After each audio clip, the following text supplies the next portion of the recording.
30 secondes pour se démarquer. C'est pas un mythe. Votre première rencontre avec votre nouveau client pourrait bien être votre dernière.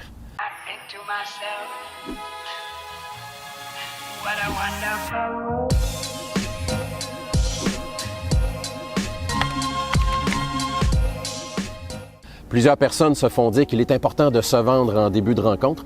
On a juste oublié de leur dire combien de temps cette étape devait durer. Se vendre ne veut pas nécessairement dire de parler, bien au contraire. On établit un lien de confiance en s'intéressant à l'autre, en l'écoutant attentivement. C'est généralement plus apprécié et beaucoup plus puissant. Que ce soit par téléphone, en vidéoconférence ou en face-à-face, le processus d'entrevue client comporte 6 étapes et établir le lien de confiance, c'est l'étape numéro 1. C'est à ce moment-là, dans ces premières secondes de communication, que le client décide s'il vous fait confiance. Chacune des étapes du processus d'entrevue client doit être maîtrisée. Vous pouvez être le ou la meilleure dans votre domaine.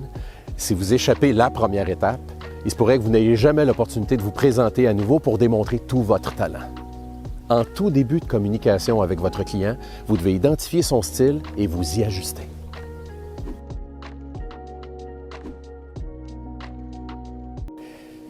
La communication, ce n'est pas un art, c'est une science. D'ailleurs, selon Alexander Todorov, le client que vous rencontrez pour la première fois ne prendra qu'un dixième de seconde pour prendre sa première décision s'il vous achète vous.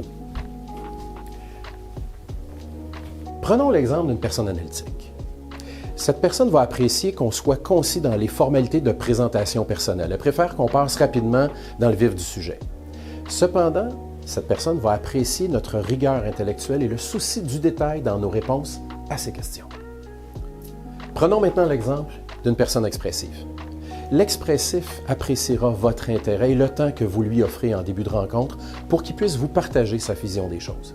De vouloir sauter trop vite au but de la rencontre et que vous preniez trop de temps pour faire l'étalage de vos propres connaissances risquerait de le refroidir.